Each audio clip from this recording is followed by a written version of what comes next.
j'espère que vous allez bien. On se retrouve aujourd'hui dans une nouvelle vidéo après 4 mois sans update. Alors, si vous ne me suivez pas sur Instagram, vous êtes peut-être pas au courant, sinon je pense que la plupart d'entre vous doivent déjà être au courant.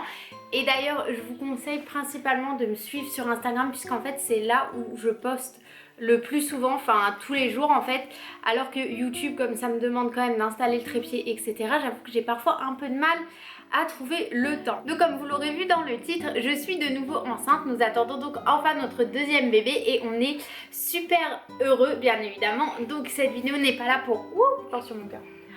Pour faire l'annonce de cette grossesse puisque ça fait en fait un sacré bout de temps que je l'ai déjà annoncé, mais pour faire l'update du premier trimestre.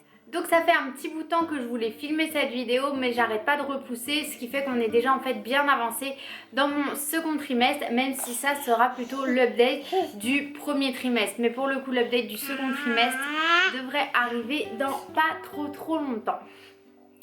Donc on a appris qu'on attendait notre second bébé début mars déjà, donc sachant que là on arrive début juillet, ça commence à faire un petit bout de temps et on était vraiment super heureux puisque si vous me suivez depuis un petit bout de temps, vous savez que l'année dernière on a failli avoir un second bébé mais que on a eu une fausse couche et du coup on était vraiment très triste et déçus. Il n'y a pas eu de symptômes particuliers qui m'ont mis la puce à l'oreille. De toute façon, c'était une grossesse qui était vraiment désirée et volontaire. Donc, on s'y attendait.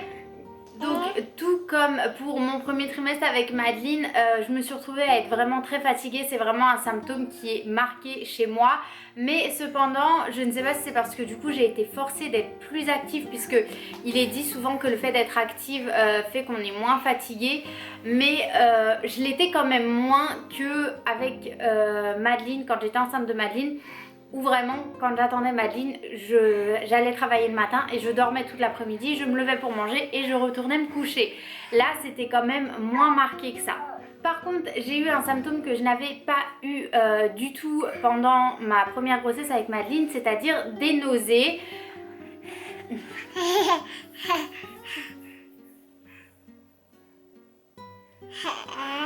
dans le milieu, mon cœur. Oui, mon cœur.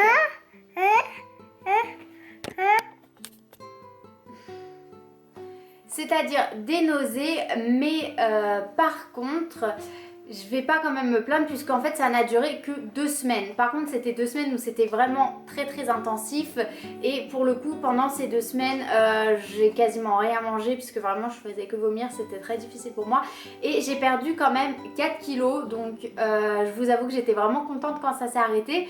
Donc voilà, ça je vous avoue que c'était un nouveau symptôme puisque pour Madeline, vraiment, à part 2 fois où ça devait être une fois en sortant à la poubelle et l'autre fois en nettoyant les toilettes, donc vraiment des choses qui entre guillemets peuvent provoquer un vomissement, il n'y avait pas eu de nausées particulières, mais là vraiment c'était assez surprenant pour moi puisque vraiment j'avais pas expérimenté ça pour ma première grossesse. Ensuite on a eu la première échographie qui est arrivée assez vite et je vous avoue qu'on était assez stressés en fait puisque forcément la dernière fois qu'on est allé chez le gynécologue on est sorti avec une très mauvaise nouvelle et ça a dû finir aux urgences, donc on n'en gardait vraiment pas une bonne expérience, mais au final tout s'est très bien passé. On était vraiment contents et soulagés avant toute chose de savoir déjà que c'était un bébé qui était vivant et en bonne santé. Et donc il nous a dit que ce bébé était déjà plus grand et plus gros que Madeline au même âge, et je vous avoue que ça nous a fait doucement rire parce qu'on a souvent tendance à dire que les bébés véganes sont plus petits, moins gros, etc. Or, il faut savoir qu'au début de ma première grossesse, j'étais encore végétarienne puisque je mangeais encore du fromage. C'est vraiment la chose que j'ai eu le plus de mal à arrêter. Et pourtant, Madeline était un tout petit bébé. Or que là, apparemment, le deuxième est beaucoup plus gros déjà pour le même âge. Donc ça nous a fait un peu rire comme quoi les clichés ont la vie dure. Par contre, la seule chose qui nous a entre guillemets un petit peu déçus lors de cette échographie, en fait, c'est que le gynécologue nous a gâché la surprise. Si vous nous suivez depuis un petit moment, vous savez que pour Madeline, on avait gardé la surprise jusqu'au dernier moment. On voulait pas savoir si c'était une fille ou un garçon. Et on s'était dit que pour le deuxième, on ferait la même chose. Pour Madeline, en fait, lors de l'échographie du deuxième trimestre où ils sont censés vous annoncer si c'est une fille ou un garçon, on lui avait dit qu'on ne voulait pas savoir. Donc ça s'était très bien passé. Donc là, comme c'était l'échographie du premier trimestre, forcément on ne lui a pas précisé qu'on ne voulait pas savoir, puisque dans notre tête à nous c'était vraiment beaucoup trop tôt pour pouvoir le savoir. En fait on pensait que ça se verrait pas, sauf que apparemment si, et du coup il nous a dit que c'était une fille. Donc il nous a un peu gâché notre surprise. Après bien évidemment je pense que c'est pas fiable à 100% aussitôt dans la grossesse, mais bon quoi qu'il en soit, maintenant qu'on le sait c'est trop tard. Donc on attend une petite fille de nouveau. Quoi qu'il arrive on est très content, on n'avait pas de préférence. C'est aussi pour ça qu'en fait on ne veut pas spécialement savoir, c'est qu'on s'en fiche de savoir si c'est une fille ou un garçon.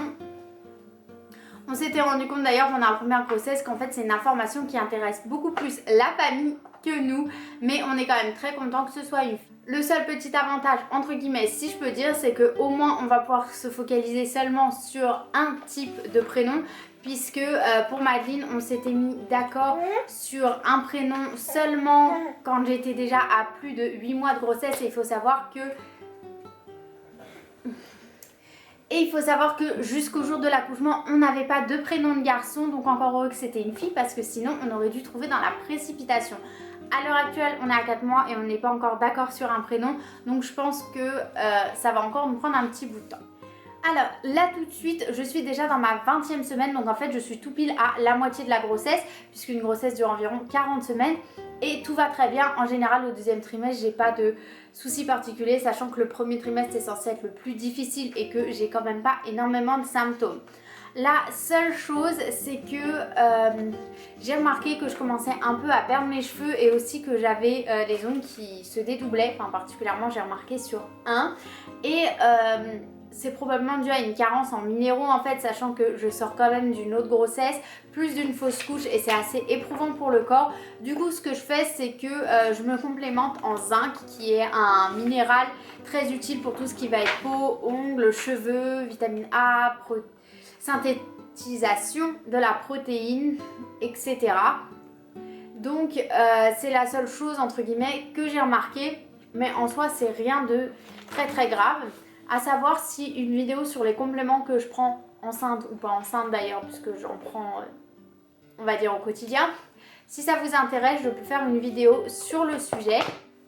Encore une fois, pour cette grossesse, bien évidemment, on prévoit de faire un accouchement à domicile. Vu que le premier s'est très très bien passé, on n'a absolument aucune raison de souhaiter aller dans un hôpital ou dans une maternité. Vraiment, pour ma part, avec l'expérience que j'ai eue, j'ai tellement apprécié le confort de pouvoir être à la maison directement avec mon bébé que c'est quelque chose que je souhaite reproduire.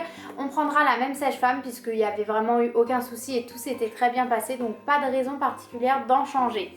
Pour le coup, si vous souhaitez une FAQ sur l'accouchement à domicile, puisque je reçois quand même des questions de temps en temps suite à la vidéo que j'avais faite, n'hésitez pas à les poser ici et du coup je ferai une vidéo sur ça qui regroupera toutes les questions que je reçois, on va dire, le plus souvent.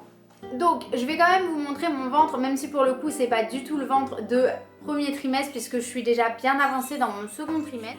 Donc j'ai gonflé beaucoup plus rapidement en fait que pour ma première grossesse.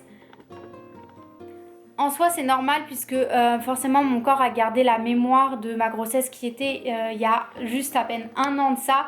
Donc ça a gonflé beaucoup plus vite.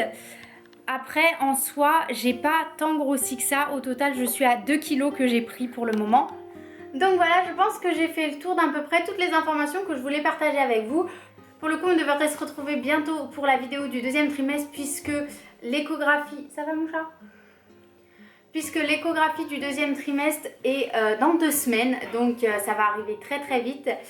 Puisque l'échographie du deuxième trimestre est dans 2 semaines, donc vraiment ça va arriver super vite. En attendant, je vous fais tout plein de bisous et je vous dis à très bientôt dans une nouvelle vidéo. Bye!